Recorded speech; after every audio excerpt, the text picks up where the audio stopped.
And we are live. Welcome everyone, good morning. Welcome to the John Lavenia Success Mastermind Network. Today's general session, Tuesday, November 10th, 2020. I am Stuart Wilde and I am your host for today.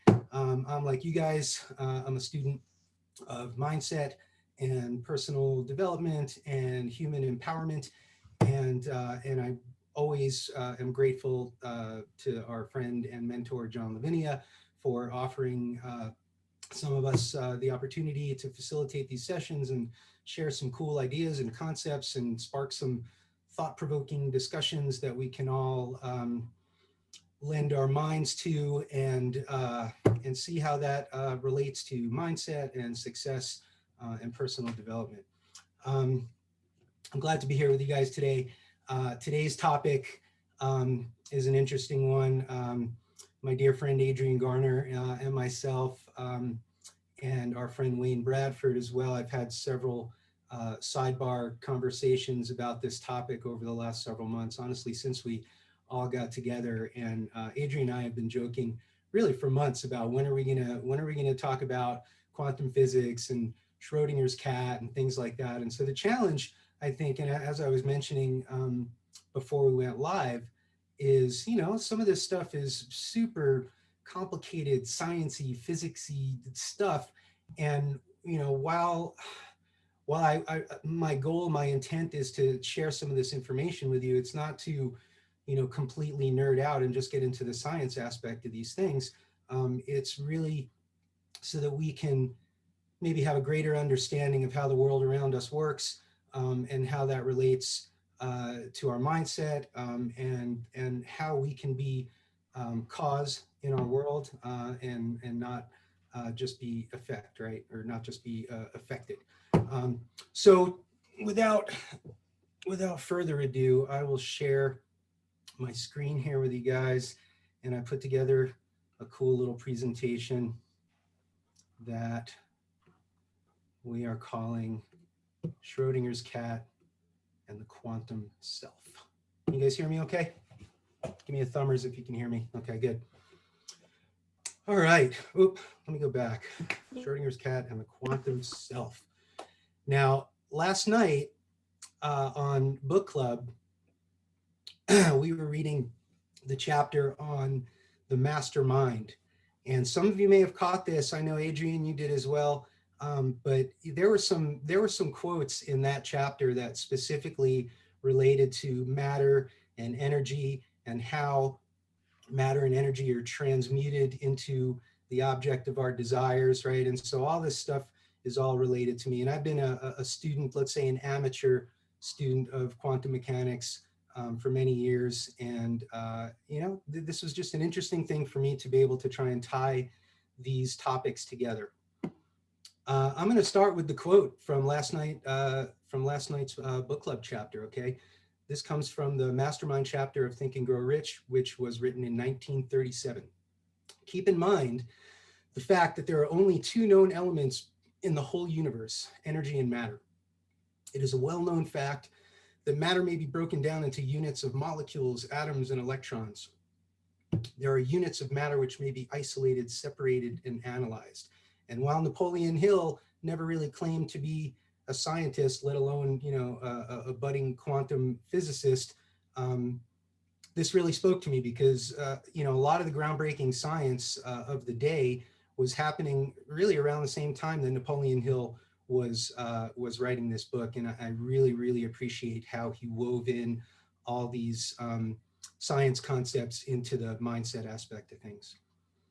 So I'm going to give props to a guy named Erwin Schrödinger, okay? And Schrödinger was a contemporary of Albert Einstein's. He is known as the father of quantum mechanics, or the father of the quantum revolution, let's say. And he lived from 1887 to 1961. He was buddies with Albert Einstein. I still think Einstein's got better hair. What do you think? And these guys were buddies. They were allies. They were peers, along with people like Planck and Niels Bohr and all these guys. They all kind of had the mastermind of the day, which was really trying to figure out the mysteries of the universe from science, right? These guys did thought experiments. Einstein was very well known for his thought experiments and his quotes about how imagination is the greatest gift that we have, and things like that. And he did thought experiments about, what if you jumped off a building and did acceleration calculations and all these crazy complex physics experiments that he would create 3D models in his mind and try and figure out how the world worked. Now, Schrodinger was very well known for his thought experiment that has come to be known as Schrodinger's cat. And this experiment was done in 1935. So again, remember, this is 2 years before Think and Grow Rich came out, although we know that Napoleon Hill was working on his master work for many, many years. So the concept of Schrodinger's cat, and I like to think of, I like this, what would you call this, like a doctor's medical bag, from the last century or something like that. So the concept of Schrodinger's cat is that there's a cat in a box or a bag, and inside that box or that bag is some poison or something that could be the undoing of the cat, right? And the box is closed, the bag is closed. And so the question arises, is the cat alive or is it dead, right? And I know it's a little morose, and we'll get past that in a minute here. Again, I like the cat in the bag theory because it implies to me that we can let the cat out of the bag, if you know what I'm saying. But here's kind of the machinations of the Schrodinger's cat experiment. And you can see that there's a cat. You can see the little radiation symbol on the wall there, and there's a little lever with a hammer that smashes the vial of poison. It's very, very complicated. And again, these guys were just unbelievable in the way that they thought about things. But the concept is that inside this box or inside this sealed environment, there's an atom that decays. And once the one atom decays, then it triggers the lever, and the hammer falls down on the poison and supposedly goes out into the bag. But again, the question is the cat alive or is it dead? And the answer is it's both, until someone opens the box to observe it, right? And that's really the cool thing about this, is that all things exist until we focus our attention on it, right? All possibilities exist until we make a decision, until we observe it, until we, let's say, until we engage our consciousness in these things. Okay, and so I'll do a quickie again. We could talk for forever about quantum mechanics, and again, I am not, an expert or any of that kind of stuff. This is just my take on these things. Okay. So quantum mechanics, 101 is the behavior of subatomic particles, right? And what we find is that the smaller that we go, the less things want to obey the rules of gravity, the rules of physics, the rules of superluminal travel and things like that, multi-location of particles, all those things. The smaller you go, none of the rules apply. It also talks about how energy and light and matter are the same. When you talk about subatomic particles, everything is the same: protons, electrons, neutrons, quarks, all these kinds of things. And it all just depends on the frequency that those particles vibrate, right? And this kind of harkens back to our discussion a couple weeks ago about thoughts are things and cymatics, and how the nature of the universe is vibratory and resonance and things like that, and how things vibrate determine whether it's a solid, a liquid, a gas, a piece of wood, a rock, a tree, a llama, whatever it is, like that. Talks about wave versus particle duality. And the question is it a wave, which is light or energy, or is it a particle, which is matter? And again, the answer is it's both. I'm going to direct you to a cool movie that I saw a bunch of years back. That was sort of like a quantum physics for dummies or whatever, and it's called What the Bleep Do We Know? Has anybody ever seen that? It's a really fantastic movie. I'll drop a link for the YouTube video in the chat, and you guys can watch that and let me know what you think. Talks about multi-location of particles, right? And really this implies that everything is everywhere, okay? Superluminal travel means faster than the speed of light, of waves or particles, waves in the form of information, right? Or particles in terms of matter. So whether you're talking about, radio waves or light waves that are traveling, or particles, which, is like sitting in a spaceship or whatever, like the Einstein theory of, going out into space and coming back and things like that. And then there's this concept of entanglement, right? And they call it quantum entanglement. And really this implies that everything is connected in the universe, that there is no separation, that we are all one, that all particles, everything in the universe is all part of a whole, okay? And one of the things that in terms of this quantum entanglement concept, the first thing I think about, well, the experiments they did were things like they would take a pair of electrons that were associated together, then they would separate those electrons and put them in like on the other side of the world. And they would do something to stimulate one of those electrons in one place, and the other electron on the other side of the world reacted in real time. There was no lag, no delay or anything like that. So again, this implies that information travels instantaneously faster than the speed of light. I thought this is a cool little visual of an atom, but also how matter and energy is both a particle and a wave. I want to talk a little bit about what's called the uncertainty principle. This is where things can get a little nerdy, but I'm just going to roll through this, okay? So the uncertainty principle suggests that all things exist everywhere as a particle and a wave, all at the same time. And if you look up what's called the double slit experiment, this is essentially where they take a beam of light and they'll shoot it through a plate that has two slits. And they found that light, under certain circumstances, acts as a wave, like you would think. But under other circumstances, it acts as a particle. And they would shoot one electron through the slit, and you would expect it to behave like a particle and stay in one place. Well, what they found was that the electrons could exist in two places at once.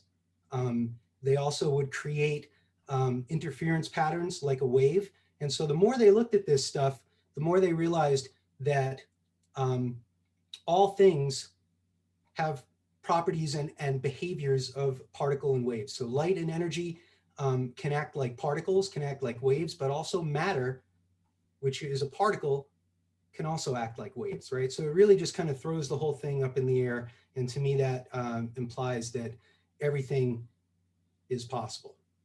Okay, there's also something called the observer effect, okay? And when they did these double slit experiments, they realized that the results of these experiments were not only influenced by, but absolutely dependent upon the act of observing. And just by measuring, just by the act of measuring whether or not something acted like a particle or a wave, created something that they call wave collapse. And so the wave is possibilities, right? And then once we observe something, once we focus our attention on something, once we make a decision or a choice about something, then, like Glenn likes to say, all the particles in the universe conspire to complete our picture or fulfill our wish or our desire. Coolest thing about this to me is the understanding that uncertainty is actually the natural state of all matter, which is particles, and all energy in the universe. And this implies to me that uncertainty equals possibilities, right? And I know Wayne has talked about this in at least one or more of his talks, both on metaphors for success and on one of his general sessions. This also implies to me, or means to me, that uncertainty means that there's potential, right? Now, I think uncertainty is an interesting concept, especially in these times, right? I think we could all agree that uncertainty is one of the defining characteristics of 2020, let's say. But what's really amazing to me is that uncertainty really just means that all possibilities exist until we focus our attention and make a decision. There we go. Until we make a decision or a choice, which really means we're observing something, we're focusing our attention on it, then all things are possible. And by making a decision or a choice and focusing our attention on an outcome, we actually have an influence on that outcome, meaning we are cause. And that's what they call wave collapse, right? So where everything is a possibility, everything exists in all these different states all at once. Once we focus our attention on it, then it coalesces into one thing, which is pretty amazing. And really what that means to me is that consciousness is the missing ingredient, right? And this is the way that we interact with the universe, right? And so just by the act of observing, just by the act of thinking about something, that we influence the world around us, right? And the other interesting thing about the observer effect was that they were doing some of these experiments where, they would have, the scientists would be in the room and they would be, measuring, right? And that would cause wave collapse and influenced by the observer. But they also took those scientists out of the room, put them in another building, sent them home, and told them to think about the experiment. And they found that even by these scientists thinking about the experiment at a distance, it still had an influence on the outcome of that experiment. So it's really pretty fascinating. So again, the implications of this is my take. All things are possible. By having a definite purpose and a burning desire, as Napoleon Hill tells us, right, we can transmute our desires into concrete physical matter. By setting our intention, by focusing our attention, by acting as if, right? You guys know the concept of acting as if, right? And this harkens to a couple of different things that we've read over the course of our time here on the Mastermind Network and on the previous platform with John. I think the first time I heard acting as if, it was with Dorothea Brandt and Wake Up and Live, right? And you guys read that book. What a fantastic book. I got to say hi to LV. LV! And what's up? But to me, the concept of acting as if, right, in Wake Up and Live, it's act as if, do you remember the axiom? Act as if it's impossible to fail, right? But other people like Napoleon Hill and Neville Goddard will tell us that we should act as if we already are in possession of that which we desire, right? Neville Goddard talks about the wish fulfilled and thinking from the end, right? And using our imagination. And the concept of thinking from the end is really fascinating to me because when we talk about law of attraction, and we rightly understand that when we think about wanting something, that doesn't necessarily manifest the way that we would like to, right? The concept of wanting something is a state. And the danger, of course, in wanting something is that we can be in a continual state of wanting, right? Which, of course, is not the same as having, right? So this concept of thinking from the end really takes away the concept of wanting something and actually feeling and experiencing that you already have that. Your wish is already fulfilled. And again, what this really means to me is that if all things are possible, and once we make a decision about something and focus our attention on it, that all of the ethers, right, all of the one thing, all conspires with us to create our reality. Got a couple of quotes from one of my favorite authors, Neville Goddard. You guys hear me quote him quite a bit. Our fulfilled desire already exists, and it is manifested by assuming the state of the one who already has it. All states already exist in your inner world. All plots, dramas, and circumstances are sitting there within your consciousness, waiting for you to access them and call them forth. So the real question for me, and I would pose that, you guys could ask yourselves this question, is which version of ourselves do we want to be, right? And so if you take the analogy of the cat in the bag, right? There's an infinite number of possible versions of ourself that is in that box or in that bag, right? And once we make a decision of what kind of person we want to be, right? This harkens to the art of becoming, right? Then once we make a decision and we make a choice about what kind of person we want to be and what kind of things we want in our lives and how we want to interact in the world, then we open the bag, right? So I would say let's be bold. let's make a decision. Let's choose to be the highest version of ourselves, and let's let the cat out of the bag. There's a cool little graphic about all the different versions of ourselves. And look at that. I'm gonna unshare my screen here, you guys. How about that? I kept it 20 minutes today. Awesome. So again, this is this is a topic that's just really fascinating to me. And again, I think as much as we could be like, ooh, science, right? I really just want to encourage a discussion about how we can take this information and make it practical in our lives, and how can we, with the understanding that all things are possible and that all versions of ourself exist, and all we have to do is make a decision and choose. So I want to hear your thoughts on that stuff, guys. I'm going to open the floor. Let's see, let me pull up the chat. All right, Adrian, my quantum friend. I hesitate to jump in on this one, Stuart, but that was a wonderful job. Thank you so much. That was a great link up of all these amazing ideas, and they are amazing. And I think this is just huge grounds for optimism, because we just don't understand this yet. As you've alluded to, we have two sets of laws at the moment, one for the quantum side, and then the Newtonian and the Einsteinian principles of large masses and what we know happens on that side. So we have two theories. We don't have a theory of everything. There's a lot of mystery still. Anything is possible, in other words, and we don't need to question it. We know that this works. We know these things happen. We don't know where the crossover point is between large masses and what we can actually observe and these quantum forces that we can't even see, but we know that they work. So it's out there to be used. And what Napoleon Hill was writing in 1937 is quite astonishing, because he stops at the electron. Since then, we've gone way further down. We've got protons, neutrons, we're now down to quarks. So every time there's an advance, we go to an even smaller quantum particle, and we uncover a whole new world of interconnectivity. So this is really all around us, and we've just got to believe it without question. I mean, the Greeks, the poor old Greeks, they had the most amazing philosophies and theories. They believed atoms were solid. They were like a billiard ball or a pool ball. They didn't know there was anything smaller. So what we don't know yet is probably more than we've discovered. And that should really be grounds for massive optimism, I think, Stuart. So brilliant job raising this. And I love the subject. I think it's so inspiring, and it links straight back into every chapter of Napoleon Hill.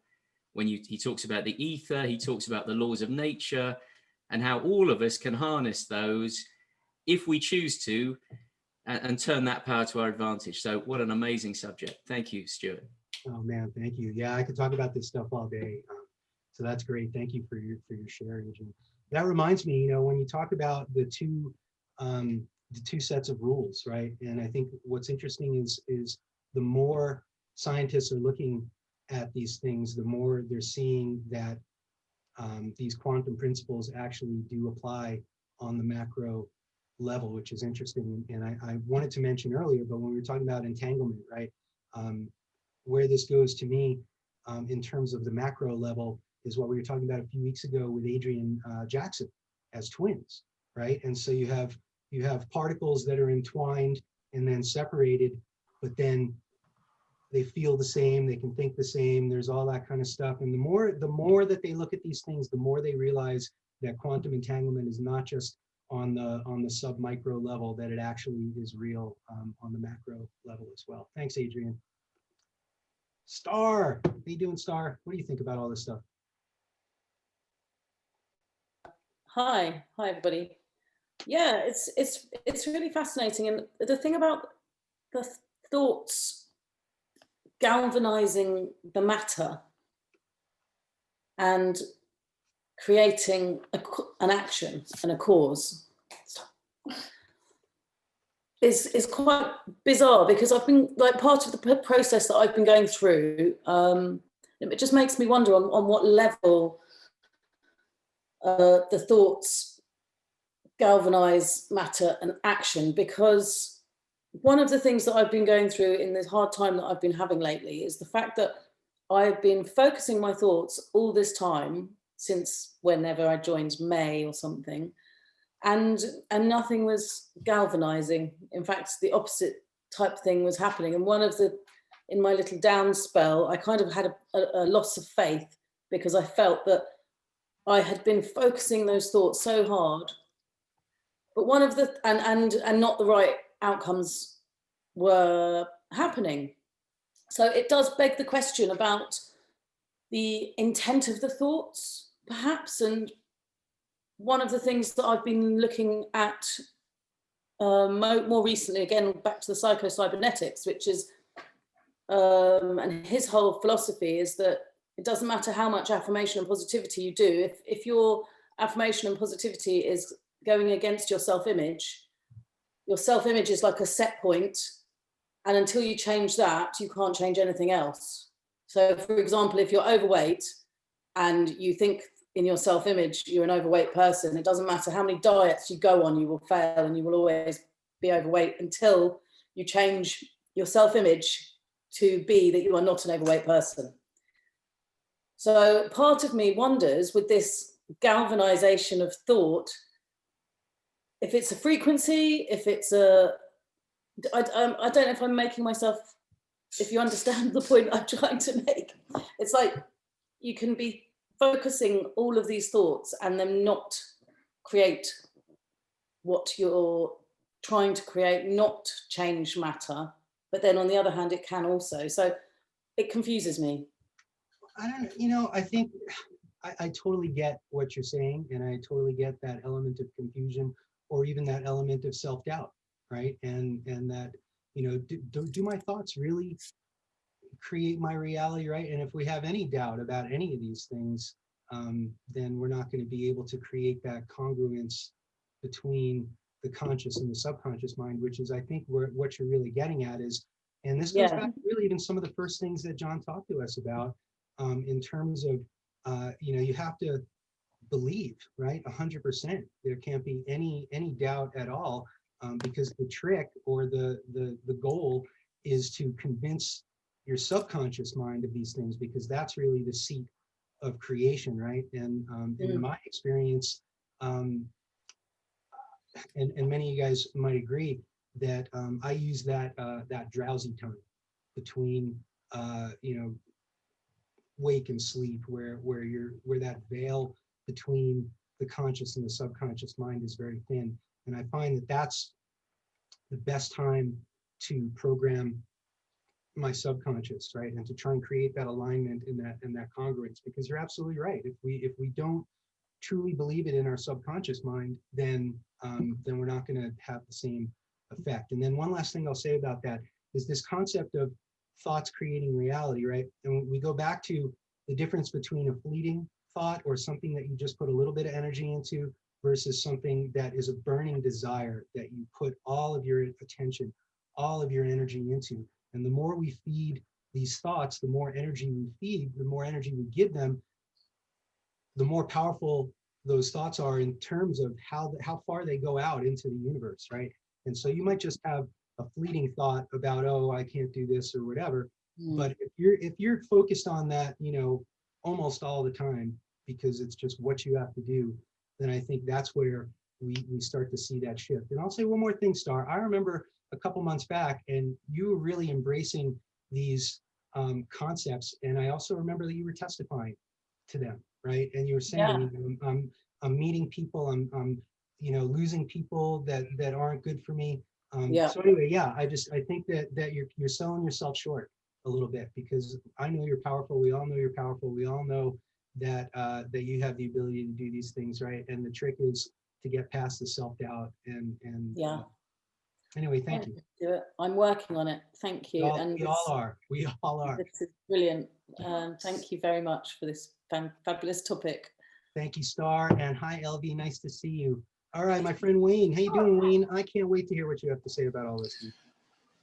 Hey, thanks, Stuart. Yeah, pretty great session. Interesting stuff. Gets lots of thought going. And I guess one of the things that came to my mind was the thermodynamic principle of maximum entropy when you were speaking there, where entropy can be seen as a move from an organized state to a disorganized state, or it can be seen as move from a point of, I guess, organization. I don't know exactly how to explain it. It's a tough tough principle, that one. But anyway, things go to their lowest common state without some sort of energy or effort put in to maintain order. And so that really, what you were talking about, choice and possibility. And so if you think, my favorite toy, Lego, if it's constructed in any form and something comes along and knocks it over or whatever, it will tend to go back to that state of being numerous pieces. But when it's numerous pieces, it presents possibility in sort of uncountable ways. I mean, the mathematics on I can't remember the exact number, but it's in the billions. So 6 of the standard 4x2 pieces will create somewhere in the billion combinations of construction. So when it's knocked apart, then the possibility is almost endless. And so sometimes we feel like when things are falling down around us that it's troublesome. But if we look at the possibility, we make the choice of possibility to be that observer of a different state, then we can see potentially the possibility to take those pieces and rebuild them into something different or something bigger, or if we choose to, reconstruct them into a similar being or self. So, and I totally relate to what Star was saying. As an observer, when you were talking about, a lot of times the outcome of the experiment has to do with the observer. In observing it, when we're used to observing things from a certain angle, it's difficult to perceive what they might look like if we're observing them from the opposite or a different perspective. So I think a lot of times when we're moving from any state, I know for myself, even in the role that I'm undertaking now, there's a lot of concepts that I've seen and viewed from a certain way, and I'm working right now on learning to change my perspective and view on the things I'm doing, on how I'm doing them, the ways I'm even asking questions and speaking in this new role. So I can really see that my perspective and my observation point has been very biased for most of my life. And so with that sort of, well, like memory foam or whatever you call it, when there's been an imprint, it's difficult to unimprint it and change that to something else. So I think, as humans, we tend to build a memory, whether it's muscle memory or whether it's an emotional memory or whatever it is, and then to see it from a different perspective sometimes is a little challenging. So great topic today. And I just love the fact that there is choice and possibility. And if we're willing to look for it and to see it, then anything is really possible. So thank you, Stuart. Thank you, Wayne. I love the concept of, or the analogy of the memory foam, and that we have a tendency to kind of go back to a default position. What do we call that? Mental memory or something like that. Really fascinating. And then the other thing that hit me with what you were talking about, because I was not a Lego kid, and I know a lot of you guys, love Legos. I was always like a Lincoln Logs person. I just wanted to make shit and just build it quick or whatever. And I think as a kid, it was too overwhelming to have billions of possibilities with the Legos or whatever. So that's pretty interesting. I'd like to hear what anybody else has to say about that. Nicola, how are you today? What's you about all these things? Thank you for this subject. It always fascinates me. I think it would be great to have a regular slot on this. I'm sure we could talk for hours on it. But yeah, Star brought up a really good point. And for me, one of the biggest hurdles, I guess, is that belief, because we can't see it, and it's not a new concept, but it's a one we're all kind of playing with.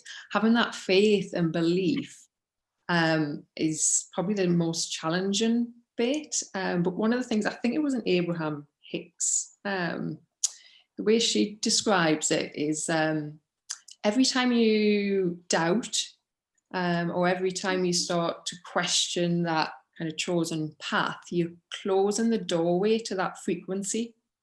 So we can do all of the work, which we've just done. Actually, it's quite a good time. We've just done a meditation session all about opening the gateway to abundance. So we can do that in meditation, we can do it on a morning, but if we then just start closing that gateway throughout the day, every time a challenge comes along, every time we doubt ourselves, then it can't come to us because we're not on that right frequency to allow it in. So that's the biggest challenge. It's how we sustain that throughout the day and continue to believe. And one of the things that just popped to mind when you were speaking there was coincidences. And I think that's a big one for me. So I don't believe in them anymore. I used to, but I don't anymore. And I think to me, they're kind of small reassurances that this is real, and we've probably all got examples of them, but I think the more you become conscious of them, the more you know when you're in that flow and in that state, there's more coincidences happening in your day. And it can just be small things that you've maybe thought of consciously or unconsciously, but it then just materializes. And for me, that's a good kind of reassurance that this stuff is real, that this is how the universe operates. And if I can find more of that, it gives me the belief that the bigger kind of challenges and goals I've set for myself are just as achievable. So yeah, just thought I'd share that. But that's maybe one just for anyone else who kind of believes the same when it comes to coincidences. Just observe them more often and just notice what you've kind of thought that day or that previous day and how it's come to you. And that just gives me that reassurance. So. That's awesome. Thank you, Nikki. Nicola. Couple things, you talk about faith, right? And we've been talking about faith a lot throughout the months here. And my favorite definition of faith comes from Neville Goddard, and he talks about faith is the belief in the unseen world, right? And like you're saying, it's hard to have that 100%, 1000% conviction that you have the ability to do these things and create your own reality. You're talking about sustaining that vibration or that mindset, right? And I think really that's I think what we're doing here every day, right? And collectively, but hopefully also on an individual level, right? And we say it all the time. John says it all the time. I need constant reminders, right? And I think that, again, this harkens to the fact that there's always something negative that can impact us or affect us if we allow it to. If we allow, negative self-talk and self-doubt and things like that to creep in, all that affects our self-image, which then creates this discord between our conscious and our subconscious mind. Talking about raising our vibration, right? And I remember hearing a great quote from Bob Proctor talking about, if you're operating at this level, but your goal is at this level, you're never going to get it unless you do an exponential quantum leap in raising your vibration, right? What's the saying, if you something about, if you keep doing things the same way, you're going to keep getting the same results, and the only way to really change is to change your thoughts and change your behavior and all that. So yeah, these constant reminders, these techniques, these practices, right, these mindset hacks, and again, that's why I think there's so much value in what we're doing here and what we share with each other, because it helps us all to kind of keep our mental game in the right place so that we can be more suited to create the kind of lives that we want for ourselves. Thank you, Nicola. Cyril, the masterful. How you doing, buddy? Hi. Yeah, well done, Stuart. I love this one. You knew I would anyway. But by the way, I was Lego and Meccano. I love them both. I don't know your one. I'm afraid. Don't think we had that one in the UK. Wait, tell me what's the thing you were talking about? Sorry. Did you say Meccano? What is that? Meccano, yes. It was basically, it's a variation. It's a slight step up from the Lego, where you have long metal parts with lots of holes in and lots of screws and things, and you can build structures from a more realistically building type way of doing it, from screwing stuff together, and then you could buy all sorts of things to add to that, so you could have a hoist on it or whatever. So yeah, so it was Meccano's metal erector sets. That's what we had here in the States, were erector sets. Okay, stuff like that. Okay. Actually, I wanted to actually say something in terms of what Star was talking about, but also my agreement with Nicola that And I must admit, I found an interesting thing happen to me. It's happened a few times in my life when I've been on certain paths, and when you get to a certain stage, things start falling into a place that you would never have thought of happening.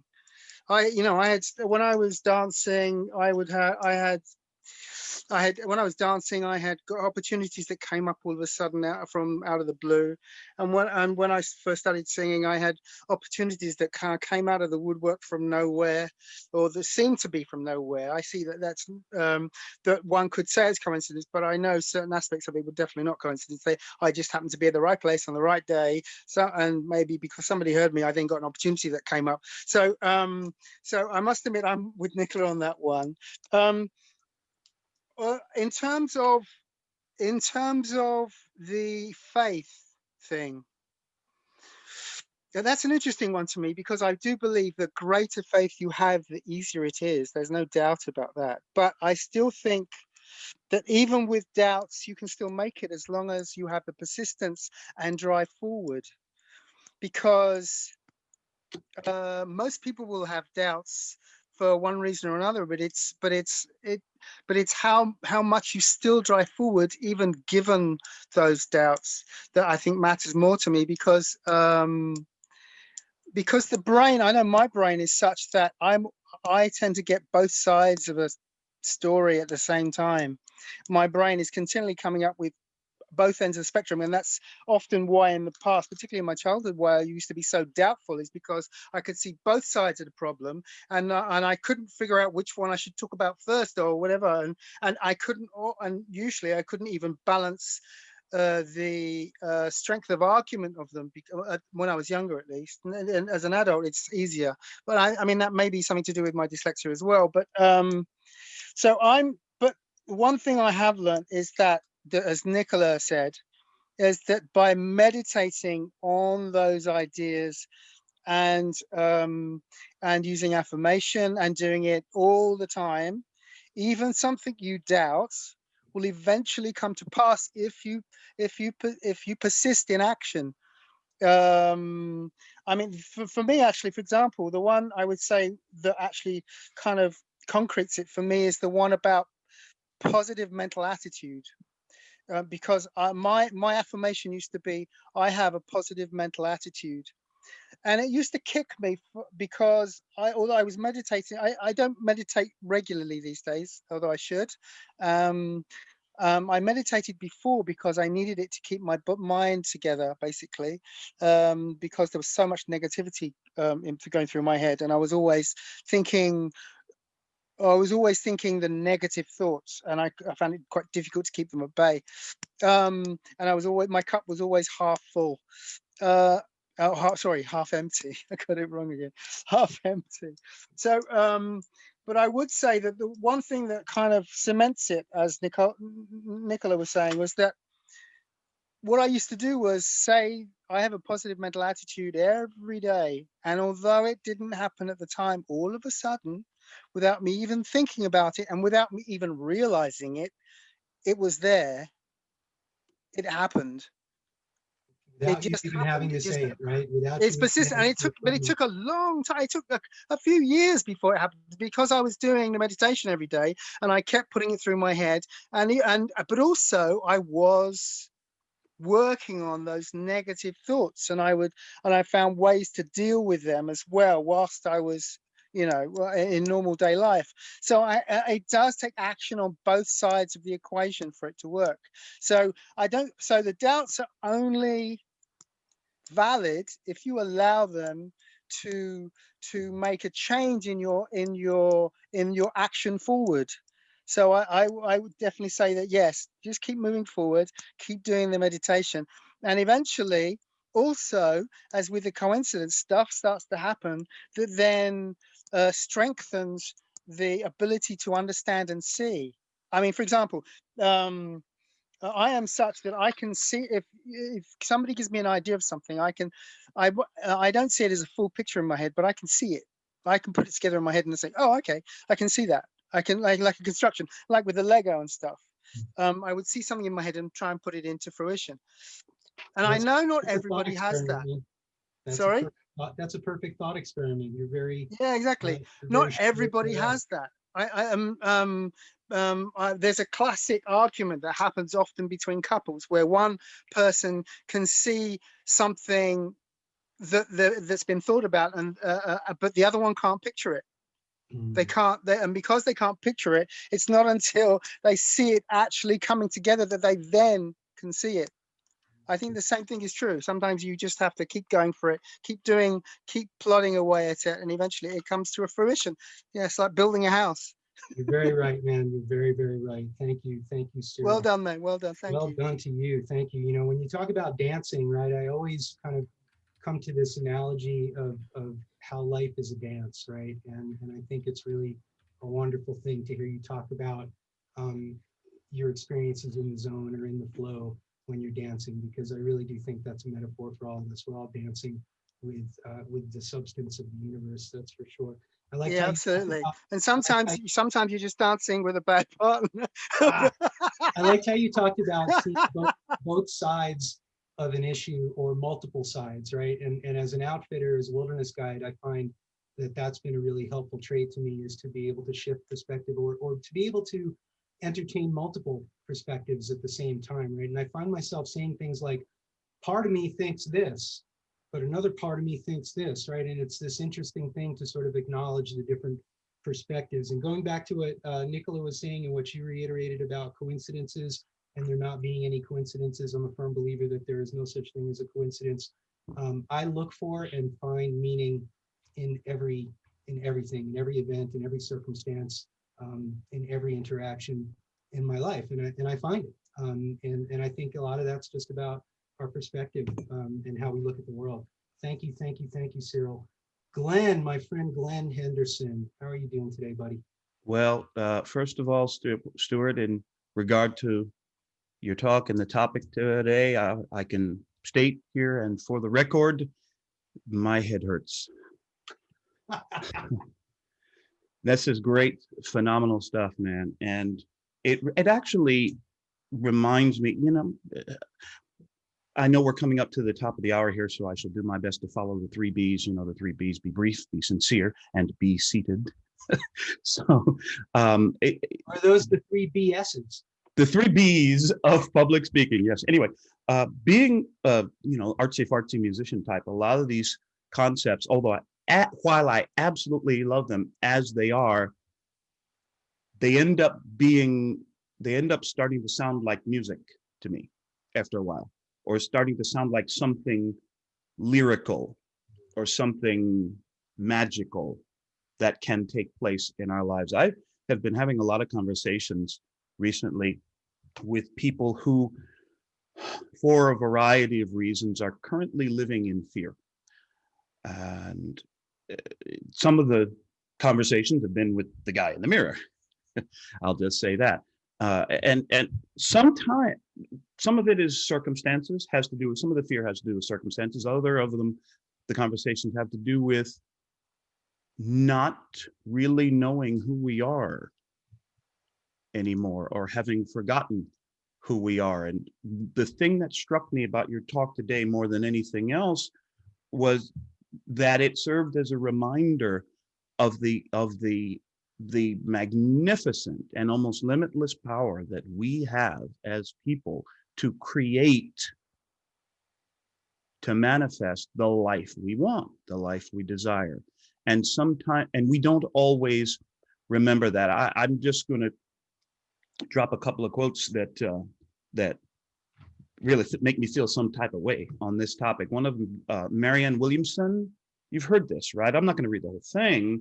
I won't quote the whole thing, but really having these gentle conversations with people and reminding them our deepest fear is not that we are inadequate. Our deepest fear is that we are powerful beyond measure. It is our light, not our darkness, that most frightens us. We ask ourselves, who am I to be brilliant, gorgeous, talented, fabulous? Actually, who are you not to be?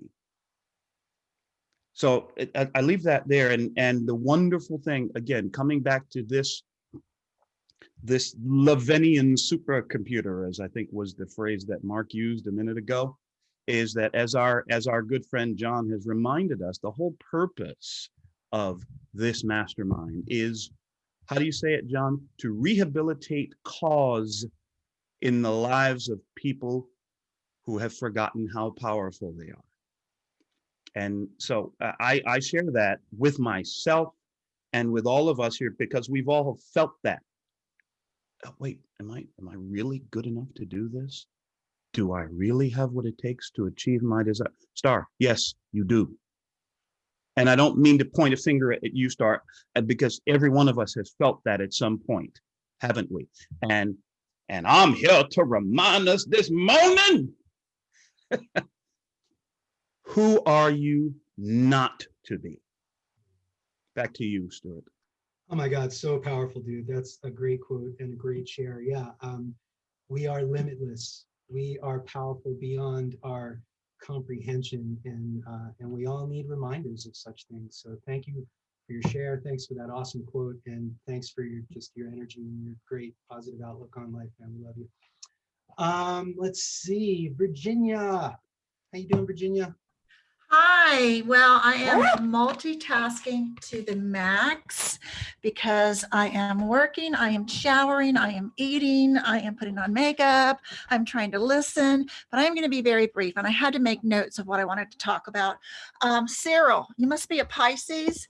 I suffer from the same thing, looking at things, fish swimming in opposite directions. We can see the whole picture on both sides, and very visual. Glenn, wonderful. I just recently, I'm finishing up the Italian cookies cookbook. New launch date was supposed to be today. It's going to be the 15th. It's very, very close to being completed. And I was traditionally, over the years, the fall has not been good luck times for me, like really weird, odd kind of, should I say, bad things have happened. And I was noticing that nothing really bad was happening. I'm very, very grateful to this group and the support and all the encouragement, and Napoleon Hill, Think and Grow Rich, all these books that we've been following. But recently, who am I to write a cookbook? I don't even bake, Am I good enough? But you just have to keep moving forward, like Cyril said, just keep moving forward.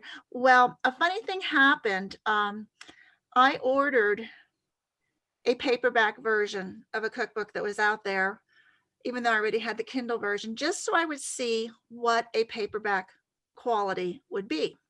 So I ordered that Saturday night. It was supposed to come yesterday. Didn't see it, couldn't find it, didn't come. I find out this morning it was delivered and was hidden behind some plants and planters. They give a picture. So I go up there excited so I can see this. Maybe I can put mine in paperback form as well, only to find a empty white prime bubble wrap envelope, completely empty. It was not sealed properly. It was not stolen. It was not torn into. It was just never sealed properly. So somewhere along the route, there's a cookbook lying in the back of a truck or something. And it's funny that the Amazon driver would deliver it, but I would imagine, because they are so pressed for time, that his philosophy is, hey, I'm just going to deliver this envelope. I will let the customer deal with it, which I did, and they'll send me another one. But I didn't get upset about it. I didn't let it like tweak me or, oh, why is this happening to me? How come I didn't find this yesterday? It was supposed to be here. And I count that as being part of this group, and just, I'm just going to shrug it off. It'll be here in a couple of days. Fine. I want to go back to the cat in the bag very quickly.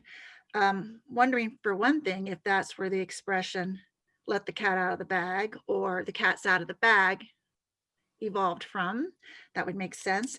But I have a hard time wrapping my mind around whether the cat is dead or alive, because our thoughts on that are not going to change the fact that the cat is either already dead, dying, so in some form of living. It reminds me of, you ever heard that old question, if a tree falls in the woods and no one is around, does it still make a sound if you can't hear it? Well, obviously, we know the sound vibrations do emit. Just because we are not there as the receiver doesn't mean that the sound isn't there. So that cat in the bag kind of is, it's not a futuristic thing. It's not a, okay, I'm going to do this. I'm going to project my own, because truly, truly thoughts are powerful. And I'm a living testimony to how negative thoughts can draw negativity into your life. But I just feel like in that instance, the fact that we don't know the answer does not change what's already happened in the back. And I think that's pretty much everything I wanted to say. So Cyril, are you a Pisces?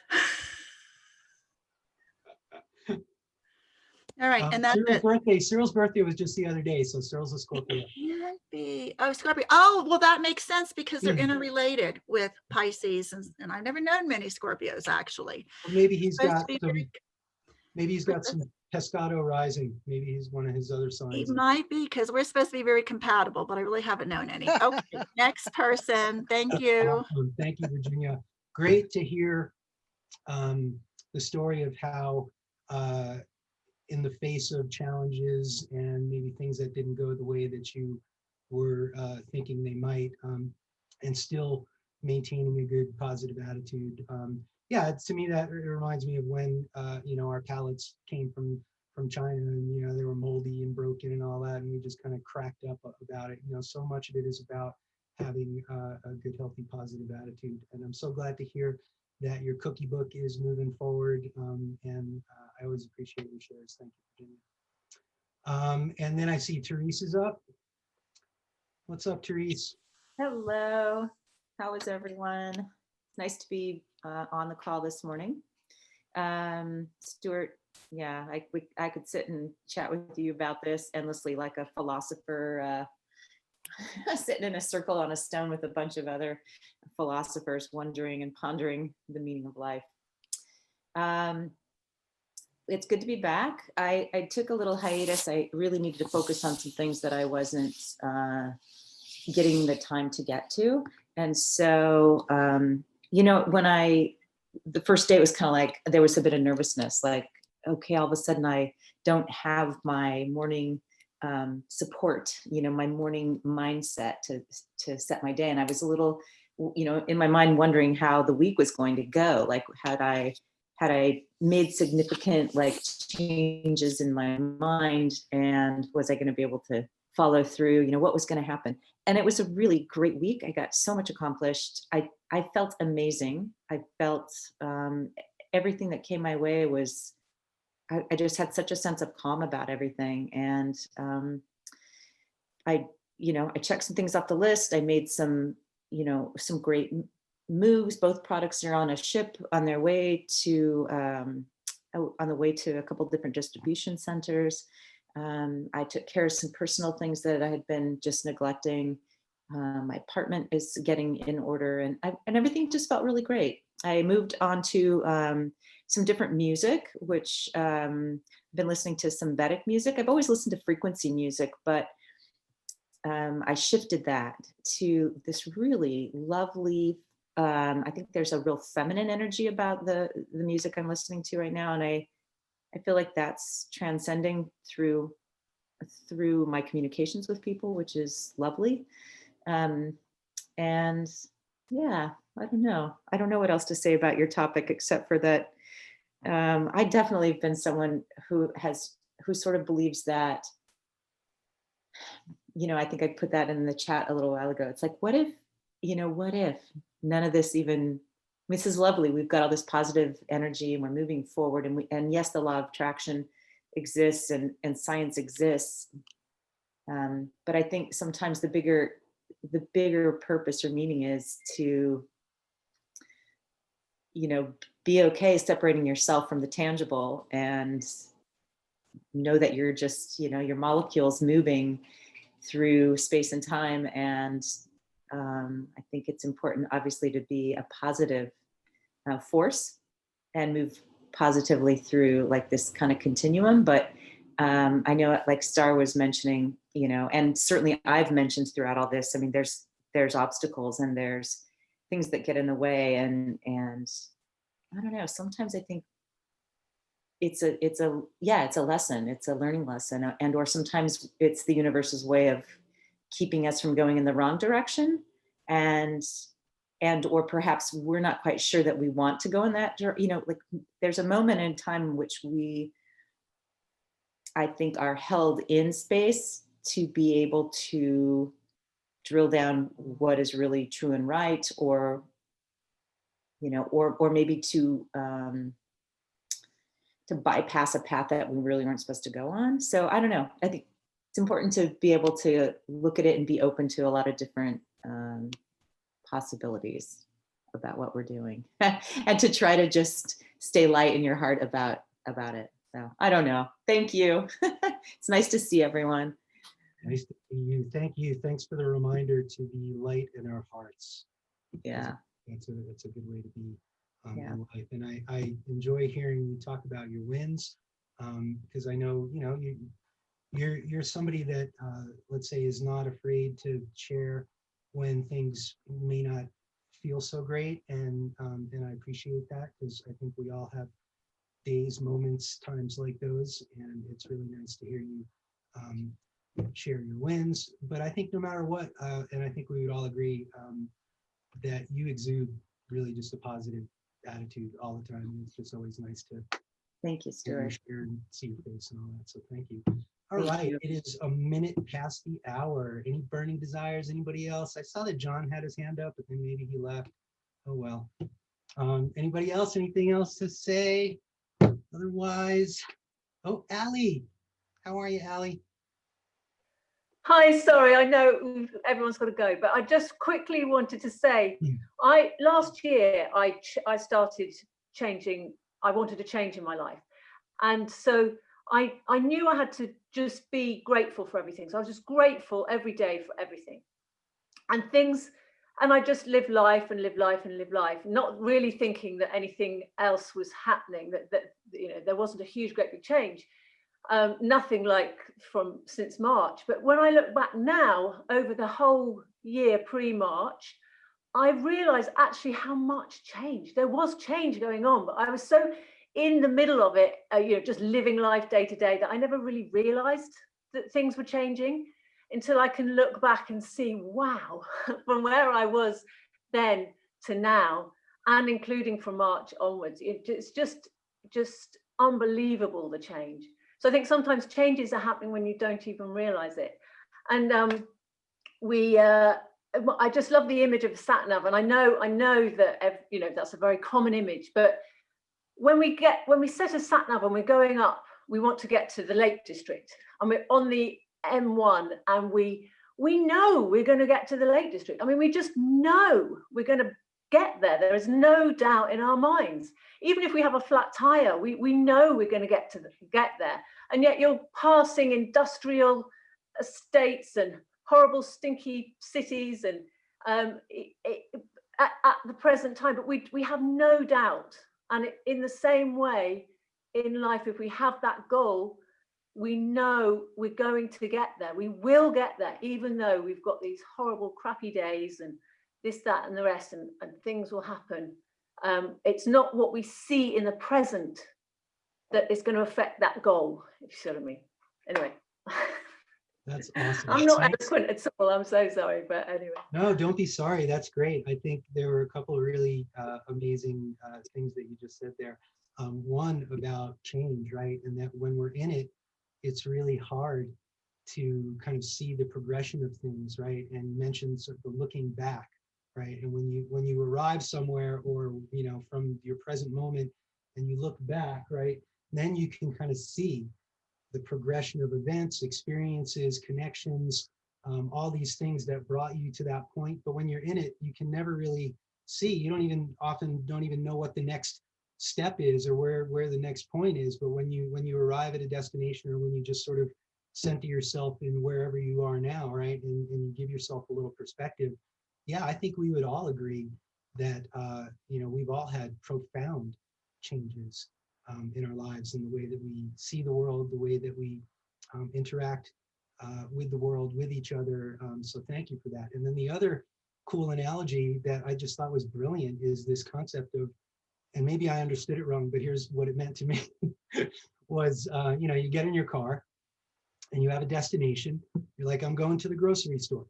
there's no doubt in your mind that you're not going to make it to the grocery store, even if you have red lights or flat tires or, whatever kind of obstacles, right? We never doubt that we're going to arrive at our destination. So why would we short sell ourselves with our goals, right? Why would we short sell ourselves with that same analogy or that same experience in terms of the person that we know that we are and that we want to be, right? So thank you for that, Ali. That was super cool. All right, guys, 5 after 11. What a great session. Thanks so much for all of your input and all of your shares and all of your comments and all of your insights. Let's see, a little bit of housekeeping. So this afternoon, we have Corporate Curios with our dear friend Ivier. And again, somebody should remind me, is that 5 p.m. Eastern?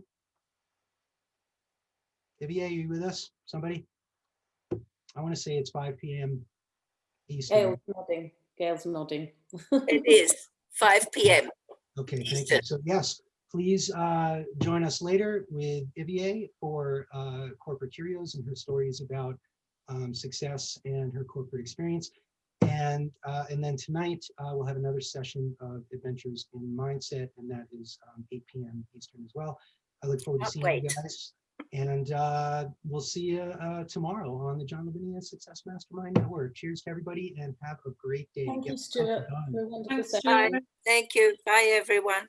Bye.